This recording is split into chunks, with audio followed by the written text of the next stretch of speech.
शिव का क्रोध। शिव पुराण कथाएं। महर्षि भृगु ब्रह्मा जी के मानस पुत्र थे। उनकी पत्नी का नाम ख्याति था, जो दक्ष की पुत्री थी। महर्षि भृगु सप्तर्षिमंडल के एक ऋषि हैं। सावन और भाद्रपद में वे भगवान सूर्य के रथ पर सवार रहते हैं।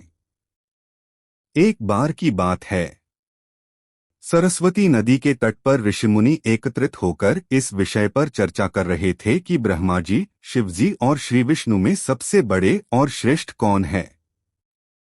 इसका कोई निष्कर्ष न निकलता देख उन्होंने त्रिदेवों की परीक्षा लेने का निश्चय किया और ब्रह्मा जी के मानस पुत्र महर्षि भृगु को इस कार्य के लिए नियुक्त किया। महर्षि भृगु सर्वप्रथम ब्रह्मा जी के पास गए। उन्होंने न तो प्रणाम किया और न ही उनकी स्तुति की। यह देख ब्रह्मा जी क्रोधित हो गए। क्रोध की अधिकता से उनका मुख लाल हो गया, आंखों में अंगारे दहकने लगे। लेकिन फिर यह सोचकर कि ये उनके पुत्र हैं, उन्होंने हृदय में उठे क्रोध के आवेग को विवेक बुद्धि में दबा लिया। वहां से महर्षि भृगु कैलाश गए। देवाधिदेव भगवान महादेव ने देखा कि भृगु आ रहे हैं तो वे प्रसन्न होकर अपने आसन से उठे और उनका आलिंगन करने के लिए भुजाएं फैला दी।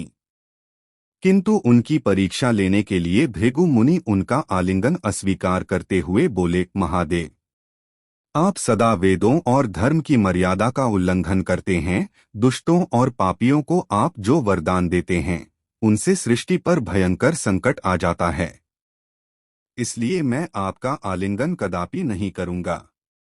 उनकी बात सुनकर भगवान शिव क्रोध से तिलमिला उठे। उन्होंने जैसे ही त्रिशूल उठाकर उन्हें मारना चाहा, वैसे ही भगवती सती ने बहुत अनुनय विनय कर किसी प्रकार से उनका क्रोध शांत किया। इसके बाद भृगु मुनि वैकुंठ लोक गए।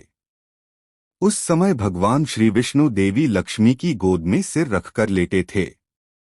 भृगु ने जाते ही उनके वक्ष पर एक तेज लात मारी। भक्तवत्सल भगवान विष्णु शीघ्र ही अपने आसन से उठ खड़े हुए और उन्हें प्रणाम करके उनके चरण सहलाते हुए बोले, भगवन, आपके पैर पर चोट तो नहीं लगी?